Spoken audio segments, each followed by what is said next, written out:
Madalas nasisira yung cover ng mga dryer. Kapag nabasag yung cover niya, hindi na po gagana yan. So para gumana, ay ganito gawin mo, no? So buksan mo ito.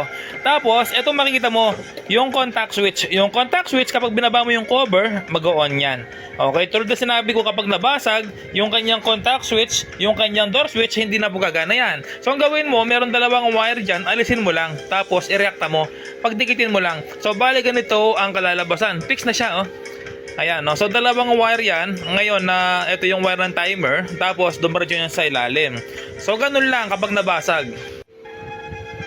Ngayon, subukan natin, no? So switch natin yung timer. Buksan natin. So ayan mga ka-repairman, gumagana na, no?